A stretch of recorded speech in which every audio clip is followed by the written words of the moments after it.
মুসলমান বন্ধুরা আমার, যায়েদ বিন সানা রাদিয়াল্লাহু তাআলা আনহু অপেক্ষায় রইলেন কখন আমি আমার নবীজিকে পরীক্ষা করব।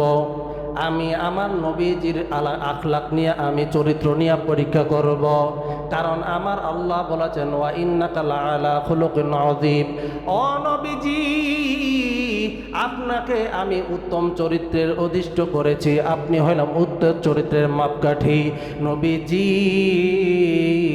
আপনাকে আমি উত্তম চরিত্রওয়ালা বানাইছি।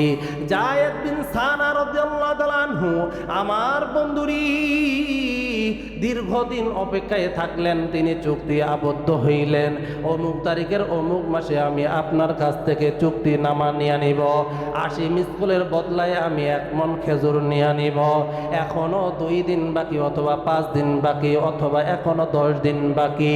নবীজি আলী রাদিয়াল্লাহু তাআলা আনহু সহ বড় বড় সাহাবীদেরকে নিয়ে তিনি গাছের ছায়া বিশ্রাম গ্রহণ করতেছেন। যায়েদ বিন সানা রাদিয়াল্লাহু তাআলা আনহু ডাক দিয়ে বলে, ও নবীজি, আপনারা মুত্তালিব বংশের মানুষ কেন এত খারাপ? কেন আপনারা চুক্তি কইরা ওয়াদা কইরা ভঙ্গ করেন? আপনারা কেন এত খারাপ? আপনাদের বংশের মানুষ কেন এত খারাপ? আপনারা ওয়াদা করেছেন অমুক তারিখে আপনি অমুক মাসে আমার আমানত দিয়া দিবেন। ও নবীজি, আপনাদের চরিত্র কেন এত খারাপ? আপনাদের বংশের মানুষগুলো কেন এত টালবাহানা করে? কথা দিয়া কথা কেন রাখে না? আমানতের কেন খেয়ানত করে? নবীজি সাল্লাল্লাহু আলাইহি সাল্লাম দাঁড়ায় গেলেন, আলীও দাঁড়ায় গেলেন, ওমরও দাঁড়ায় গেলেন, সমস্ত সাহাবায়ে কেরাম দাঁড়ায় গেলেন। এইবার যায়েদ বিন সানা রাদিয়াল্লাহু তাআলা আনহু নবীজির সামনে দাঁড়াইয়া নবীজির কলারটা ধরলেন। নবীজির কলার ধইরা নাড়াচাড়া করে, নবী গো, আপনারা কেন এমন করেন? আপনাদের চলাচল কেন এত খারাপ? কেন আপনাদের বংশের মানুষগুলো এত খারাপ? ও মুসলমান বন্ধুগণ, যেই নবী ছিলেন রাহমাতুল আলামিন, ওয়া মা আরসালনাকা ইল্লা রাহমাতাল লিল আলামিন, যেই নবী আপনার জন্য রহমত, আমার জন্য রহমত, যেই নবী সকল কুল কায়নাতের জন্য রহমত, যেই নবী সমস্ত পশু পাখির জন্য রহমত, এই নবীজিকে যখন যায়েদ বিন সানা রাদিয়াল্লাহু তাআলা আনহু নবীজির কলার ধইরা এইভাবে ঝাঁকাঝাঁকি করতেছে, ওমরের চোখগুলো লাল হয়ে গেল, আলীর চোখ লাল হয়ে গেল। ডাক দিয়ে বলে, ও যায়েদ বিন সানা, তুমি কি আমাদের নবীকে চিনো না? তোমার সাহস দেখে তো আমার মাথাটা গরম হয়ে যাচ্ছে। আমার নবী যদি এই জায়গায় না থাকতো তাহলে তোমার কল্লাটা দ্বিখণ্ডিত করে দিতাম। নবীজি ডাক দিয়ে বলে, ওমর, ও ওমর, তুমি গরম হইও না, তুমি তার সঙ্গে খারাপ আচরণ করিও না। ওমর, সে যেই আচরণ করেছে, যেই ব্যবহার করেছে, এটা তার অনুমতি আছে, এটা তার আখলাকের মধ্যে পড়ে যায়। কারণ আমি যেহেতু তার কাছে ঋণ নিয়েছি, ঋণ পরিশোধ না করার কারণে আমার সাথে খারাপ ব্যবহার করার হুকুম তার রয়েছে। এ ওমর, তুমি তাকে কেন গালি দিলাম? তোমার উত্তম আখলাকের ব্যবস্থা এমন ছিল, তুমি আমাকে বলতে পারতেন, নবী গো, আপনি কেন তার কাছে টাকা নিয়েছেন এখনো পরিশোধ করেন নাই? জলদি করে তার টাকা, তার পাওনা পরিশোধ করে দেন। আর ওই যায়েদ বিন সানাকে তুমি বলতা, এ যায়েদ বিন সানা, তুমি যেহেতু টাকা পাও, তুমি যেহেতু অর্থ পাও, তুমি নবীজির সঙ্গে খারাপ আচরণ করা তোমার কাম্য নয়। তুমি সুন্দরভাবে বলতে পারতে, আমার টাকা আমাকে বুঝাই দেন, আমার অর্থ, আমার করি আমাকে বুঝাই দেন। ওমর, তোমার আচরণ ভালো হয় নাই, তুমি তার কাছে মাপ চাইবা। যাও ওমর, যাও, আমার বাইতুল মাল থেকে তাকে 1 মণ খেজুর দাও, এবং এই খারাপ আচরণের কারণে 2 মণ বেশি খেজুর তাকে বাড়ায় দাও। সুবহানাল্লাহ। মুসলমান বন্ধুগণ, খেয়াল করে শুনবেন, ওমর রাদিয়াল্লাহু তাআলা আনহু যায়েদ বিন সানা রাদিয়াল্লাহু তাআলা নিয়ে তিনি গুটানের মধ্যে গেলেন। তিনি 1 মণ খেজুর ওজন করে তার হাতের মধ্যে দিলেন, এবং আরো 2 মণ খেজুর অতিরিক্ত ওজন কইরা তাকে দিয়া দিলেন। যায়েদ বিন সানা রাদিয়াল্লাহু তাআলা ডেকে বলে, ওমর, ওমর, আপনি কেন আমাকে 2 মণ অতিরিক্ত দিচ্ছেন? ওমর ডাক দিয়ে বলে, ও যায়েদ বিন সানা, আমি নবীজির সামনে তোমাকে অপমান করার কারণে, তোমাকে গালিগালাজ করার কারণে, তোমার সাথে খারাপ আচরণ করার কারণে আমার নবীজি 2 মণ খেজুর আমার উপরে জরিমানা করেছে। এই জন্য নবীজি 2 মণ খেজুর বাড়াইয়ে দিতে বলছে। যায়েদ বিন সানা রাদিয়াল্লাহু তাআলা আনহু আল্লাহকে ডেকে বলে, আল্লাহ, শেষ জামানার নবী এমন দয়াবান, শেষ জামানার নবী এমন পরশ মনে হবে আমার জানা ছিল না। যেই নবীকে গালি দেওয়ার পরে নবীজি আমাকে গালি দেয় নাই, যেই নবীর প্রতি অত্যাচার করার পর নবীজি কোনো প্রতিক্রিয়া জানা নাই, বরং আমাকে অতিরিক্ত 2 মণ খেজুর হাদিয়া দিয়েছে। ওমর, তুমি কি জানো আমি কে? আমি হইলাম যায়েদ বিন সানা, আমি হইলাম ইহুদিদের বড় আলেম। আমি আমাদের তাওরাত কিতাবের মধ্যে পেয়েছি শেষ জামানার নবী যিনি হবে তার আলামত এই আলামত হবে। আমি নবীজির চেহারা থেকে সব আলামত পেয়েছিলাম, কিন্তু একটা আলামত আমার ভিতরে অস্পষ্ট ছিল। এই আলামত আমি আজকে তদন্ত করে পেয়েছি। ওমর, আমি এখন আর দেরি করব না, আমি নবীজির হাতে হাত রেখে কালেমা পড়ে মুসলমান হব। সুবহানাল্লাহ। মুসলমান বন্ধুগণ, খেয়াল করে শুনবেন, আপনার আখলাক কেমন হওয়া দরকার? নবীজির আখলাক ছিল খুলুকে আযীম, খুলুকে হাসানা বলা হয়। আপনাকে একজন মানুষ প্রহার করেছে, একটা প্রহার করেছে, আপনি তাকে একটা প্রহার করেছেন। আর খুলুকে কারিম বলা হয়, আপনি একটা প্রহারের আঘাত পাইয়া তাকে আপনি একটা প্রহার করেন নাই, তাকে আপনি মাফ করে দিয়েছেন। আর খুলুকে আযীম বলা হলো, আপনার প্রতি মানুষ জুলুম করেছে, আপনার প্রতি মানুষ অন্যায় করেছে, আপনার সম্পদ মানুষ চুরি করে নিয়েছে, কিন্তু আপনি তার কোনো প্রতিক্রিয়া জানান নাই, তার প্রতি আপনি চড়াও হন নাই, তাকে আপনি আঘাত করেন নাই, তাকে আপনি মাফ করে দিয়েছেন এবং মাফ করার পরে তাকে কিছু হাদিয়া দিয়েছেন। নবীজি সাল্লাল্লাহু আলাইহি সাল্লামের ভাষায় বলা হয় এটাকেই খুলুকে আযীম বলা হয়। আর এই আখলাক ছিল আমাদের নবী, বিশ্ব নবী রাসূলুল্লাহ সাল্লাল্লাহু আলাইহি সাল্লামের। সুবহানাল্লাহ। যায়েদ বিন সানা রাদিয়াল্লাহু তাআলা আনহু নবীজির সামনে দাঁড়াইলেন, ডাক দিয়ে বলেন, নবী গো, আপনি আমাকে মাফ করবেন ইয়া রাসূলুল্লাহ, ইয়া হাবিবাল্লাহ। আমি আপনার কলার ধরে টানাটানি করেছি, আপনাকে গালি দিয়েছি, আপনার বংশকে গালি দিয়েছি। নবীজি, আমার উদ্দেশ্য আপনাকে গালি দেওয়া ছিল না, আমি হইলাম ইহুদিদের একজন বড় আলেম। ও নবীজি, আমাদের তাওরাত কিতাবের মধ্যে বহু আলামত পেয়েছি শেষ জামানার নবী যিনি হবেন তিনি হবেন চাঁদের চাইতে সুন্দর, তিনার আখলাক হবে অনেক সুন্দর, তার আচরণ হবে অনেক সুন্দর, তিনি কখনো মানুষের প্রতি জুলুম করবেন না, তিনি কখনো মানুষকে গালি দিবেন না। ও নবীজি, আমি প্রথম দিন যেদিন আপনাকে দেখেছি নবী, ওই দিন আপনার চেহারা দেখা আমি সব আলামত পেয়েছিলাম গো নবী, কিন্তু এই বিষয়টা আমার কাছে সংশয় ছিল। আজকে আমি আপনার কলার ধরে যখন নাড়া দিলাম, এখনো আমার সময় হয় নাই, আরো 4 দিন অথবা 5 দিন পরে আমি সম্পদ পাওয়ার হকদার, কিন্তু সময় হওয়ার আগেই আমি আপনার কাছে টাকা চেয়েছি অথবা আমি খেজুর চেয়েছি।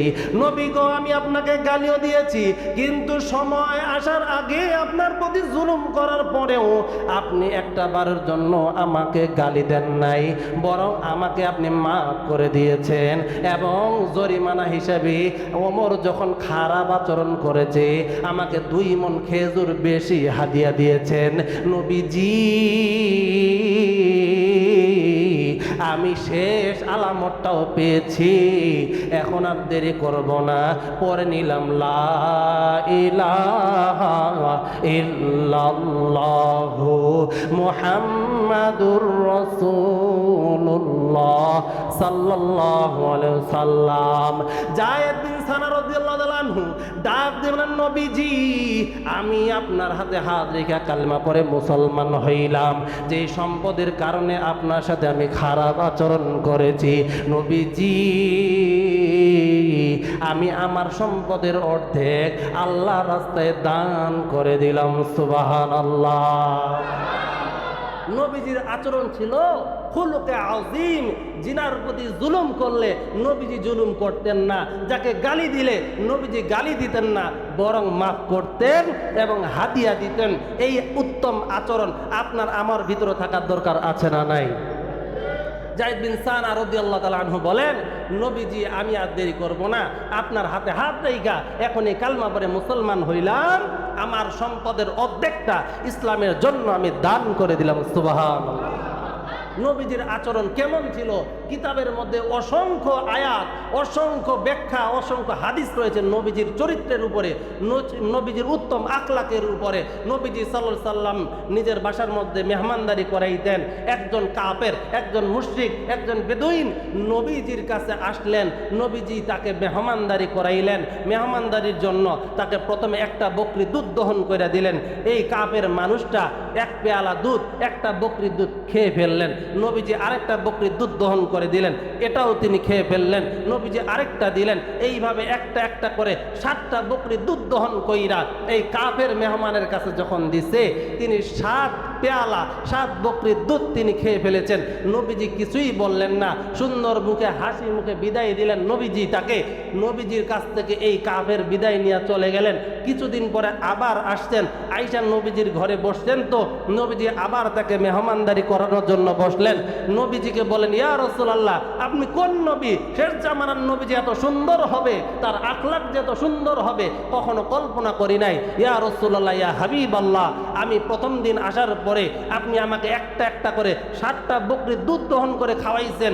আমি তো মুসলমান নই, আমি তো আপনার দলের ছিলাম না, এরপরেও তো আপনি আমার প্রতি কোনো খারাপ ব্যবহার করেন নাই, আপনি আমার সাথে ভালো ব্যবহার করে বিদায় দিয়েছেন। ওগো নবী, আজকে আমি শুধু মুসলমান হওয়ার জন্য আসি নাই, ইমানকে পরিপূর্ণ নিয়া আপনার হাতে হাত রেখা কালেমা পড়ে মুসলমান হইলাম। সুবহানাল্লাহ। এইবার নবীজি সাল্লাল্লাহু আলাইহি সাল্লামের হাতে হাত রেখা কালেমা পড়ে যখন মুসলমান হইলেন, নবীজি সাল্লাল্লাহু আলাইহি সাল্লাম তাকে আবারও বসাইলেন। একটা বকরির দুধ দহন কইরা আইনা নবীজি তার হাতের মধ্যে দিলেন। এই সাহাবী এখন, এই কাফের মানুষটা এখন সাহাবী হয়ে গেল।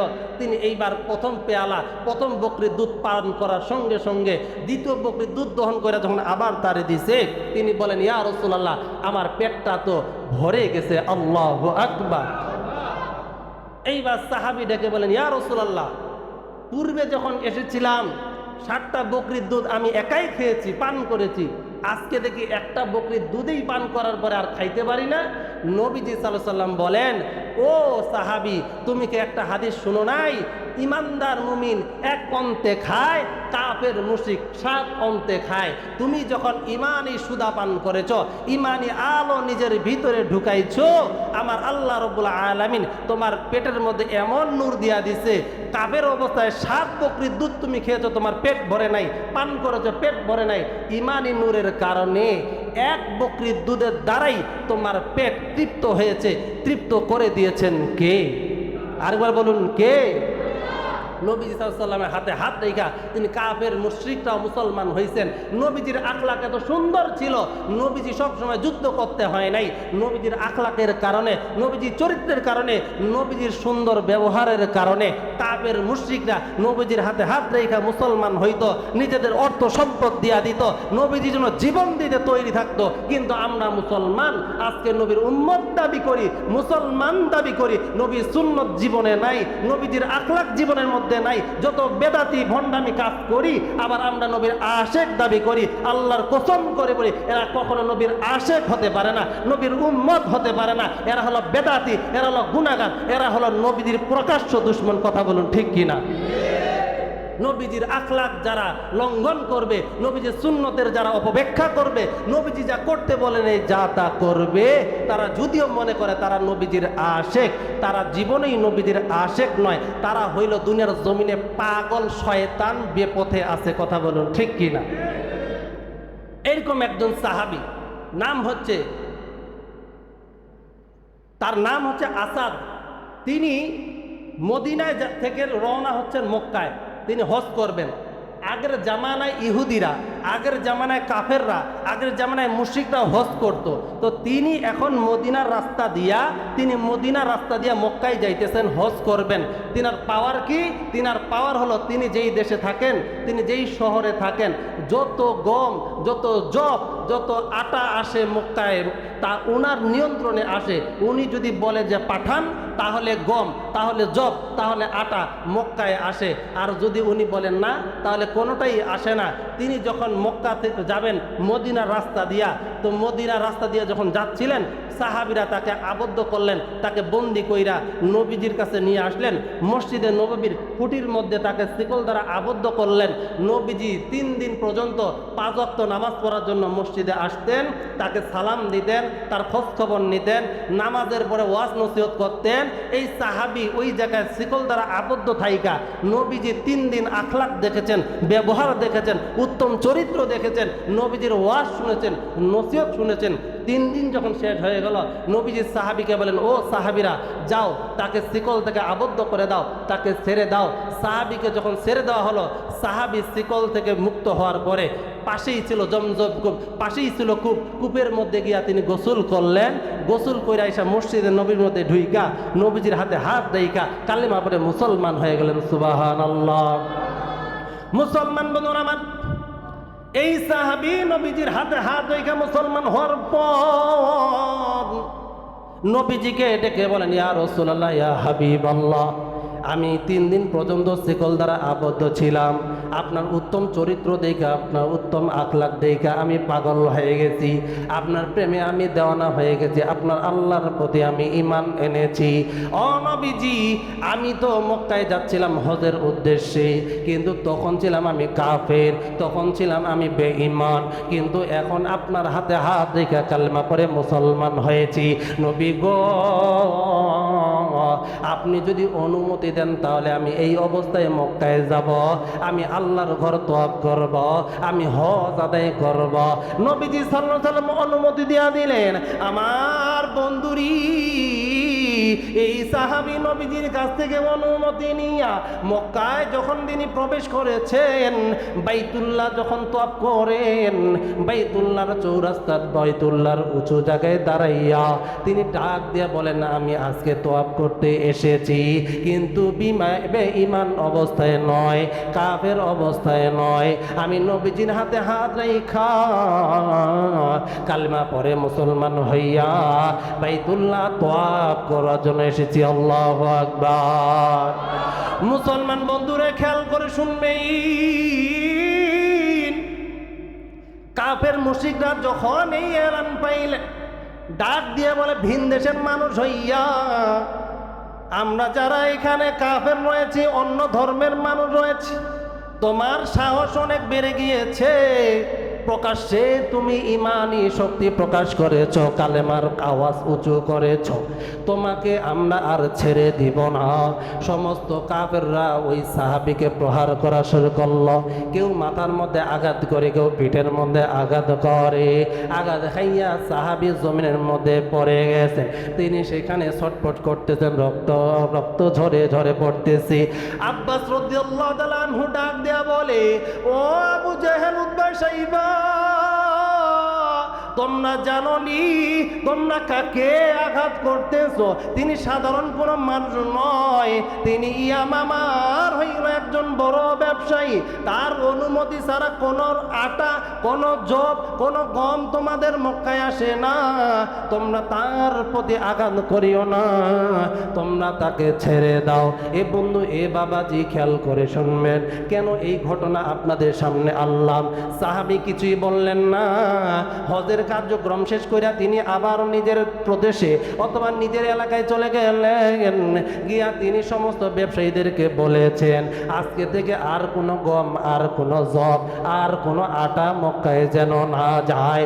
এখন এই দিকে মক্কার অবস্থা খারাপ, আটাও আসে না, গমও আসে না, জবও আসে না, আবার আল্লাহর কুদরতি খেলা, বৃষ্টিও পড়ে না। এই মহামারী শুরু হয়ে গেল। আবু জেহেল উতবা সাইবা চিন্তা করলো, না না না, এইভাবে যদি আমরা থাকি তাহলে আমরা না খেয়ে মারা যাব। এইবার আবু জেহেল উতবা সাইবা আবু সুফিয়ানকে নিযুক্ত করলেন, তার সঙ্গে আরো তারা নবীজির সামনে আইসা ডেকে বলেন, নবী গো, আপনার সাহাবীকে আমরা প্রহার করার কারণে তিনি গম আটা জব আনা বন্ধ করে দিয়েছে। নবী, যদিও আমরা মুসলমান হই নাই, কাফের অবস্থায় রয়েছি, কিন্তু আমরা একই গোত্রের মানুষ, আমরা একই বংশের মানুষ। এ বন্ধু, এ বাবাজি, দেখুন আমাদের নবী কেমন নবী। আমার আল্লাহ বলেছেন, ওয়ামা আরসালনাকা ইল্লা রাহমাতাল লিল আলামিন। আমার নবী কেমন রহমত, কেমন বরকতওয়ালা নবী। যেই নবী মুসলমানের জন্য রহমত, যেই নবী কাফেরদের জন্য রহমত, যেই নবী কবরওয়ালার জন্য রহমত, যেই নবী দুনিয়ার মানুষের জন্য রহমত, যেই নবী জাহান্নামীদের জন্য রহমত, যেই নবী জান্নাতীদের জন্য রহমত। এই নবীজিকে যখন বলেছেন, নবী গো, আমরা যদিও ঈমান আনি নাই, কিন্তু আমরা একই বংশের মানুষ। নবী, আপনি আপনার ওই সাহাবীকে বলে দিন, সে যেন আমাদেরকে গম আটা জব পাঠায়। নবীজি ডেকে বলে, ও উতবা সাইবার অনুসারীরা, শুনে নাও, বৃষ্টি যেহেতু হয় না, আমি আল্লাহর কাছে বলি আল্লাহ যেন বৃষ্টি দিয়া দেয়। আর আমি ওই সাহাবীর কাছে চিঠি লিখলাম, চিঠির মধ্যে লিখলো, আমি নবীজি বলছি, তুমি তোমার আটা জব গম এখনই আজকে থেকে জারি করো মক্কায়। সাহাবীরা যখন এই পত্র পাঠাই দিল, ওই সাহাবী ওই জায়গায় থেকে অর্ডার দিয়া দিল, মক্কায় আবারও আটা গম পয়দা হয়ে গেল, আবারও আটা গম আসা শুরু হইল। আর নবীজি দোয়া করেছেন, দোয়ার বরকতে মক্কার মধ্যে সুন্দর বৃষ্টি বর্ষণ হয়েছে। সুবহানাল্লাহ। ওয়ামা আরসালনাকা ইল্লা রাহমাতাল লিল আলামিন। আল্লাহু আকবার। ওয়াইন্নাকা লাআলা খুলুকিন আযীম। হে নবী, নিশ্চয়ই আপনি উত্তম চরিত্রের, মহান চরিত্রের উপরে অধিষ্ঠিত রয়েছেন। আমি নবী আপনাকে উত্তম, আমি আল্লাহ আপনাকে উত্তম চরিত্রের অধিকারী বানাইছি। আমার নবী ছিল এমন রহমতওয়ালা নবী, আমার নবীজির আচরণ ছিল এত সুন্দর, আমার নবীজির আখলাক ছিল এত সুন্দর। কাফের মুশরিকরাও যখন নবীজির কাছে এসে সাহায্য চাইতো, নবীজি চিন্তা করতেন না, নবীজি আল্লাহর সৃষ্টি মনে কইরা তারে মাফ করতেন, তার জন্য দোয়া করতেন। এই নবীর উম্মত আমরা হতে পেরেছি। এখন আপনারাই বলুন, এই নবীজির উম্মত হইয়া এই নবীজির সুন্নত ধারণ করা, এই নবীজির আদর্শকে নিজের জীবনে লালন করা, এই নবীজি যা নিষেধ করেছেন তা থেকে ফিরে থাকা আমাদের জন্য জরুরি কি জরুরি না?